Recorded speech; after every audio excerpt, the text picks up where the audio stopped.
Hello guys, welcome to বিরু রুবিস blog. আজকে হচ্ছে 28 মে আর আমরা চলে যাচ্ছি নৈহাটির বড় মায়ের মন্দিরে। এই আজকের দিনেই তোমাদের দাদা আমার সাথে প্রথমবারের জন্য দেখা করতে এসেছিলো, মানে প্রথমবার আমার বিয়ের জন্য দেখতে এসেছিলো। তো চলো নৈহাটির বড় মায়ের মন্দিরে পুজো দিতে চলে গেলাম। নৈহাটির বড় মায়ের মন্দিরে রেমাল ঝড়ের জন্য অনেক ফাঁকা ছিল, ভিড় হয়নি।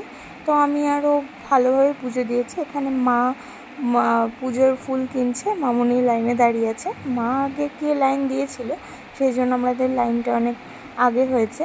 এখানে দেখো আমাদের মা কিনেছে রজনীগন্ধা ফুল আর আম কিনেছে, আর এখানে মামুনিদের জন্য বিশ্বজিৎ কিনেছে জবা ফুলের মালা। তো লাইনে দেখো আমরা দাঁড়িয়ে আছি, আর এইভাবে ঢুকতে দিয়েছিল। এখানে যেহেতু ছবি তোলা নিষিদ্ধ, তার কারণে ছবি তুলতে পারিনি, কিন্তু ছোট্ট একটা ভিডিও লুকিয়ে করেছি, বাট সেটাও কাছ থেকে হয়নি। এটা অঞ্জলি দেওয়ার মুহূর্ত।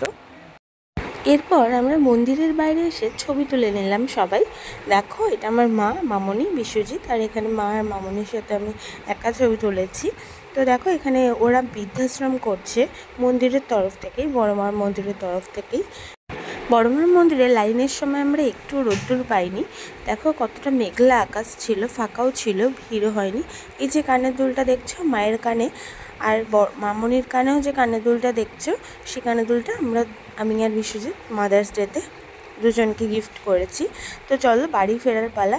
মামনিও কিন্তু আমাকে আজকে সকালে একটা ইয়াররিংস গিফট করেছে। দেখো এই যে কানের দুলটা আমার কানে পরা, সেই কানের দুলটা মামনি আমাকে গিফট করেছে। এরপর আমরা সবাই মিলে এসে লুচি আর চানা মশলা খেয়ে সকালের ব্রেকফাস্টটা সেরে নিলাম। তো এরকম আরও ভিডিও দেখতে চাইলে আমাকে সাপোর্ট করো। টাটা।